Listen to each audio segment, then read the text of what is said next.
Webster once brought laughter, warmth, and family moments that touched millions of hearts.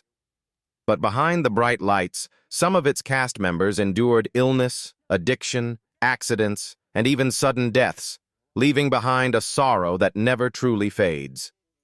Let us turn back time together, rekindle the memories, and honor the immortal legacies they left behind.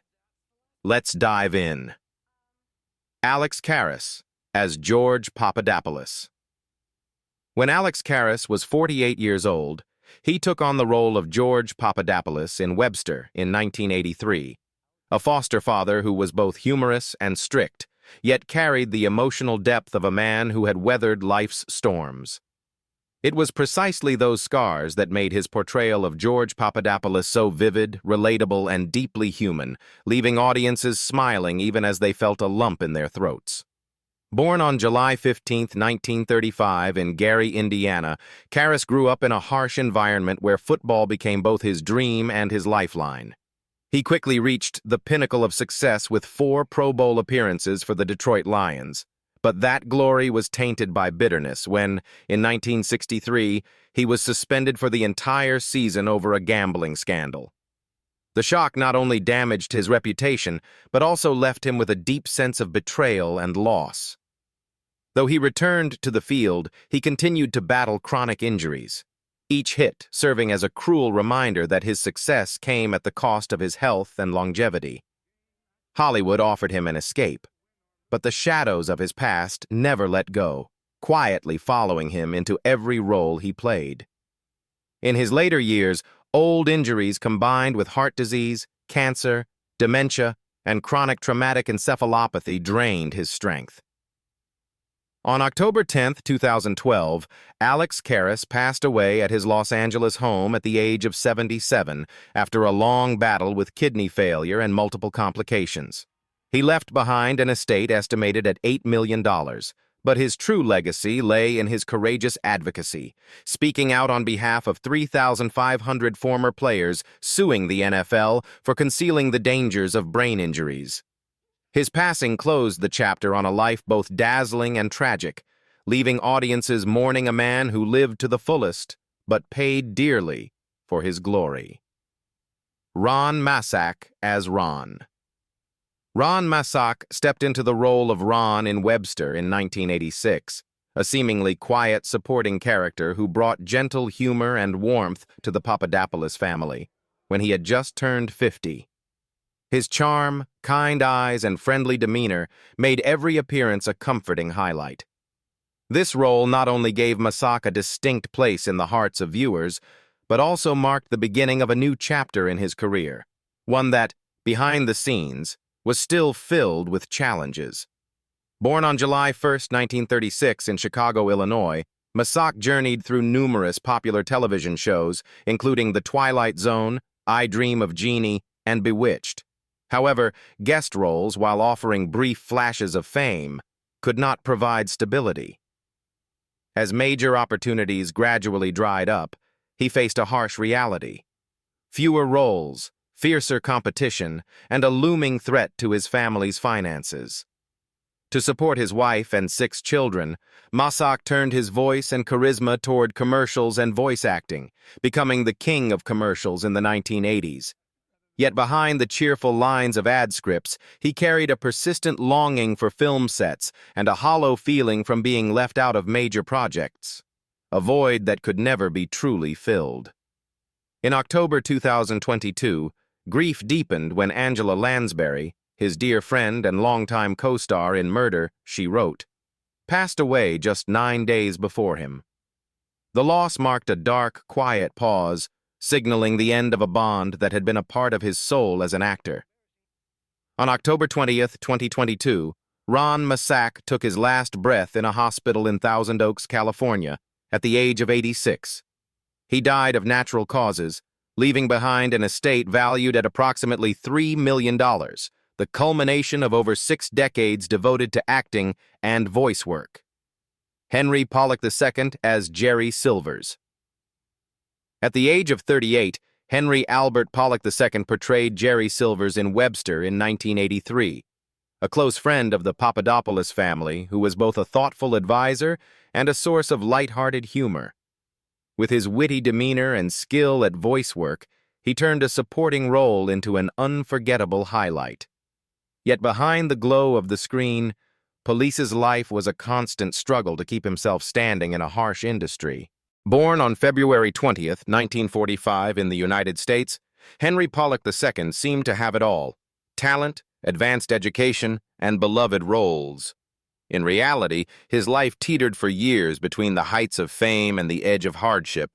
As acting jobs became less steady and big contracts scarce, he found himself borrowing money just to get by. Police once admitted to lying awake in a dingy rented apartment, listening to the ticking clock without knowing how he would pay the next month's rent. The uncertainty became even more haunting when doctors diagnosed him with lung cancer, a suspended sentence that turned every role, every line, into a race against time. Even as he continued appearing on television and stage, behind the smile were coughing fits that drew blood and chemotherapy sessions that left him drained, though he forced himself to appear strong before the public. That quiet endurance was perhaps the greatest tragedy, an artist who brought joy to others while privately bearing the weight of his pain. His toughest battle came from within.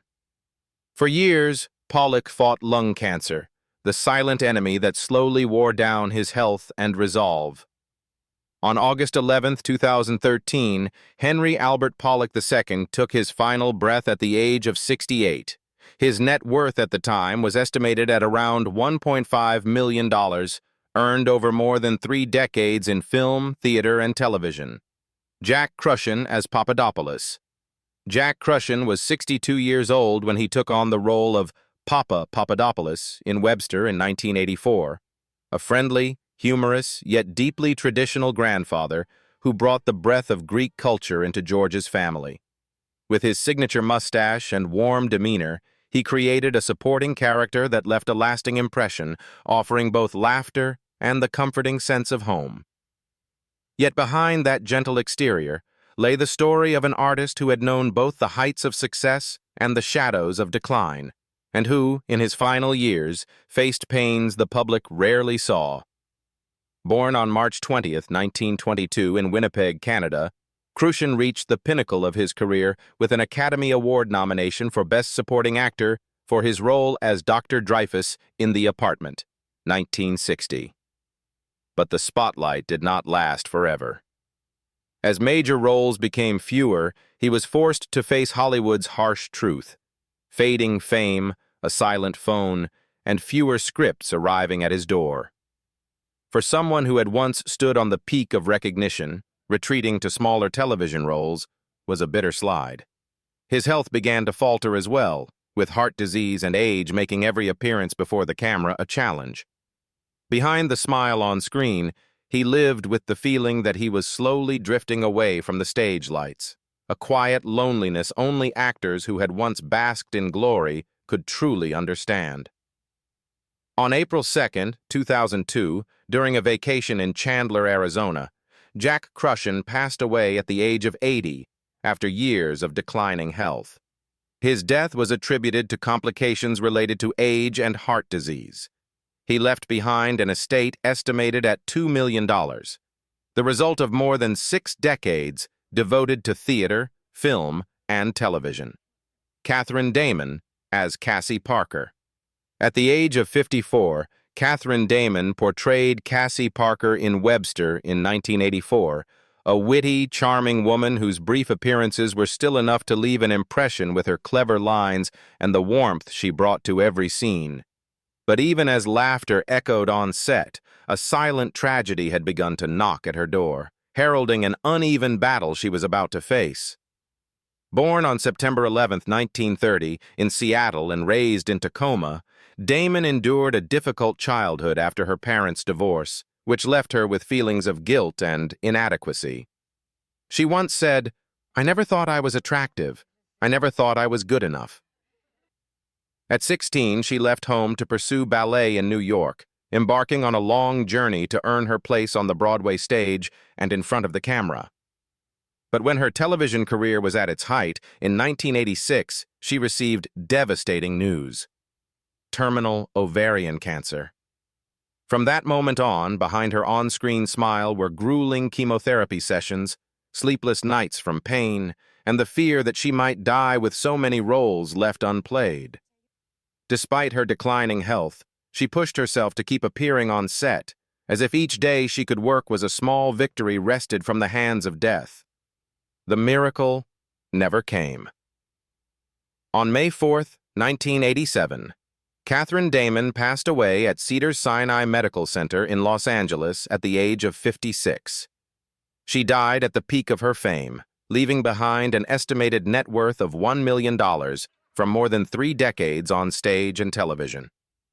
Her final role, playing a mother in She's Having a Baby, was released after her death, serving as a belated farewell to audiences.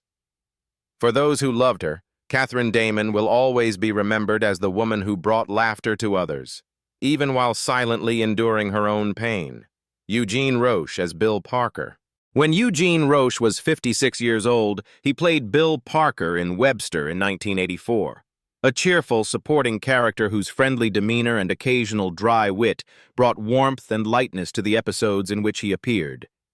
Yet behind the steady image of a good friend on screen, his real life carried pressures and worries few could imagine. Born on September 22, 1928, in Boston, Massachusetts, Eugene Ro climbed from nothing, starting his career at just 15 by doing voice impressions on radio to help support his family. He served in the military and then traveled far and wide in search of acting roles, sometimes surviving on small community theater gigs and sleeping in theater seats when he couldn't afford a room. After Webster, the spotlight gradually dimmed, major roles disappeared, and only scattered bit parts remained. In his later years, he faced the fear of financial ruin as his savings dwindled. There were months he couldn't pay his bills, forcing him to accept any role, no matter how small, just to stay in the business. Friends recalled moments when Ro would sit silently for hours in the dressing room, staring into the mirror without a word, as if trying to find the image of the performer once cheered by audiences, only to see an exhausted, aging face and eyes afraid of being forgotten. On July 28, 2004, Eugene Ro died of a sudden heart attack in Encino, California, at the age of 75. He left behind an estimated net worth of $1.2 million, the result of more than 40 years in the industry. Though he is gone, the image of the kind and witty Bill Parker lives on in the hearts of viewers, a reminder that behind every laugh on screen lies an entire life of triumphs, struggles, and quiet moments only the person living them can truly understand. Billy Sands as Harry. Billy Sands played Harry in Webster in 1983, a witty supporting character who brought lightness and laughter to the show's earliest episodes when he was already 72 years old. With his friendly face, humorous charm, and natural acting style, he easily won the audience's affection, even though his screen time was limited. But behind the cheerful image was the journey of a veteran actor who had devoted nearly 4 decades to the stage and screen. Born on January 6, 1911 in Bergen, New York, Billy Sands, born William F. Sands, began his career on the Broadway stage in 1946 alongside Spencer Tracy before becoming a familiar face on television in hundreds of episodes of The Phil Silvers Show and McHale's Navy. However, as he entered his later years, the stage lights began to dim, major opportunities became scarce, and he accepted smaller roles just to keep working in the craft he loved. By the time he joined Webster, Sands' health had already been severely weakened by lung cancer, which was quietly ravaging his body. Friends recalled that even after coughing fits between takes, he would still smile at the crew, hiding his pain and never uttering a complaint. He was the image of an artist who had spent his life dedicated to acting, using the last of his strength to finish his role, a silent farewell to his audience. On August 27, 1984, just a year after appearing in Webster, Billy Sands died at UCLA Medical Center in Los Angeles at the age of 73. The cause was complications from lung cancer, which he had battled for many years. He left behind an estimated net worth of about $500,000, the result of a career largely built on memorable supporting roles. In the memories of fans, Billy Sands will always be the humorous Harry, a man who brought laughter even while silently enduring his own pain. Carl Steven as Roger. When Carl Steven was only 9 years old, he portrayed Roger, a mischievous boy who was always by Webster's side in their playful adventures, bringing audiences many moments of innocent laughter in Webster in 1983.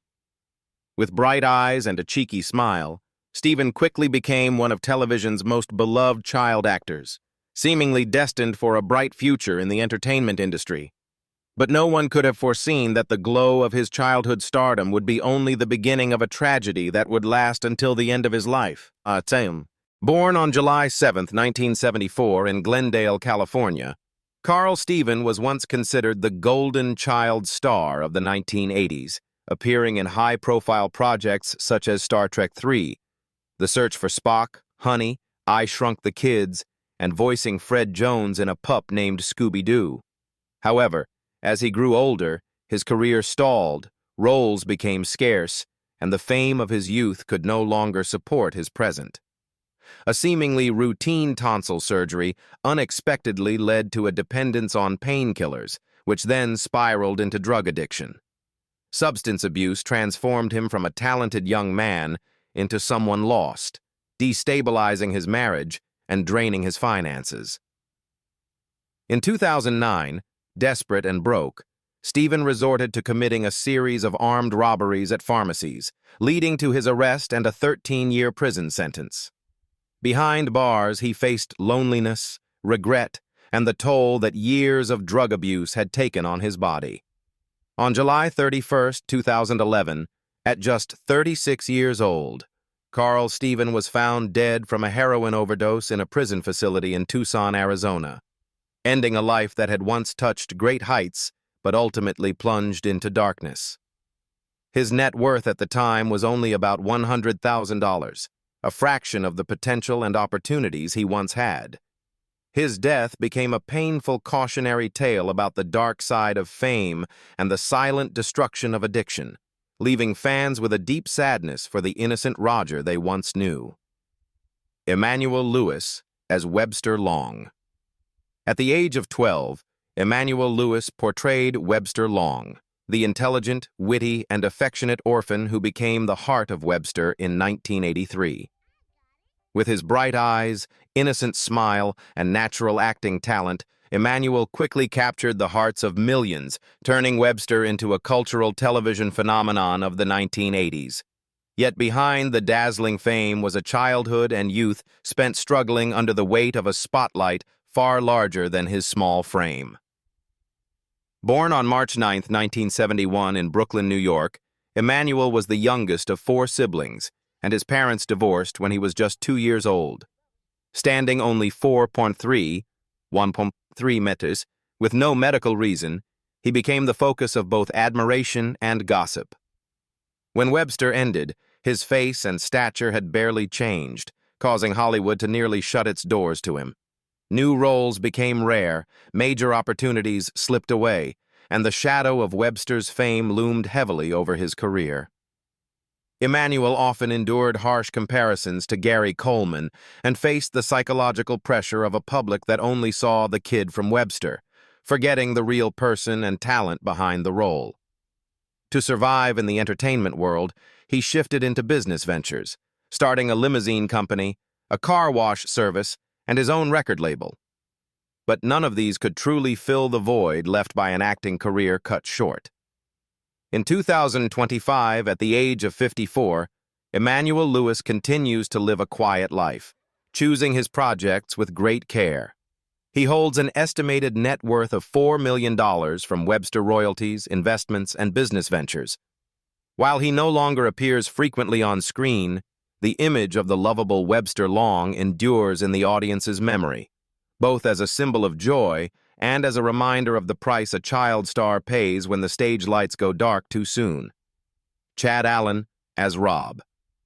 In Webster in 1985, Chad Allen was just 11 years old when he played Rob, the cheerful best friend of Webster, often appearing in humorous moments or helping steer the story toward unexpected turns. With his bright smile, sparkling eyes, and natural acting style, Chad quickly won over young audiences and became a familiar face on television during the mid-1980s. But as he grew older, his journey extended beyond the soundstage into a challenging path where the lights of Hollywood sometimes turned cold. Born on June 5, 1974 in Cerritos, California, Chad Allen experienced a major turning point in 1996 when he publicly came out as gay, a courageous decision that caused a stir at a time when Hollywood was still cautious about LGBTQ+ representation.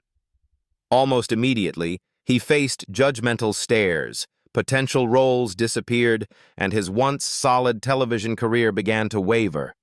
Chad later shared that there were moments he felt excluded from the industry simply for living authentically. Rather than quietly fading away, he redirected his energy toward activism, joining organizations that fought for LGBTQ+ rights and taking on producing roles to create projects that reflected his community's values and voice. It was a journey both resilient and lonely, with every step marked by prejudice and invisible barriers. In 2025, at the age of 51, Chad Allen continues his work as a producer, occasionally appearing in independent films while maintaining his advocacy work. His estimated net worth of $3 million comes not only from his earlier acting career, but also from his later creative projects. While he may no longer appear regularly on television, the image of the witty Rob from Webster and Chad's inspiring life story continues to encourage those who dare to live their truth despite the storms they face. Maim Bialik as Frida. At just 13 years old, Maim Bialik played Frida, a bright, quick-witted, and humorous girl who brought clever and nuanced exchanges to the storyline of Webster in 1988. Though only a supporting role, Maim's presence made a distinct impression thanks to her natural acting ability and intelligent gaze, making Frida light up the screen whenever she appeared.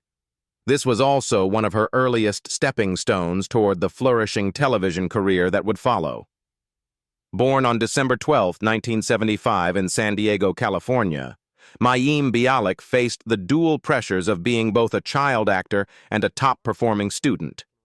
After rising to fame in the title role of the sitcom Blossom, she made the rare choice to step away from Hollywood to focus on academics, ultimately earning a PhD in neuroscience from UCLA, a path few television stars have taken. Yet behind the admiration, Maim also faced personal challenges. In 2012, she went through a highly publicized divorce after nearly a decade of marriage, leaving her to raise two young sons on her own. In addition, her outspoken personal views, ranging from vaccine discussions to comments on Me Too, sparked online controversy, pulling her into a media storm that was not easy to escape. Still, Bialik remained steadfast in her career and personal values, a choice that demanded resilience in today's high-pressure digital age. In 2025, at age 50, Maim Bialik holds an estimated net worth of $25 million from her successful acting career in Blossom and The Big Bang Theory, her hosting role on Jeopardy, as well as books and production ventures. Though her journey has seen its share of turbulence, the witty Frida from her Webster days remains a fond part of the show's legacy, proof that genuine talent can shine brightly even in the smallest of roles. Ben Vereen as Uncle Philip Long. Ben Vereen joined Webster in 1984 at the age of 38, portraying Uncle Philip Long, a warm, perceptive uncle who always appeared at just the right moment to help the Webster family through life's turning points. His presence brought a sense of closeness and heartfelt depth to a show already beloved for its humor and humanity. With his extensive stage experience and captivating performance style, Vereen made Philip Long a memorable highlight despite appearing in only a handful of episodes.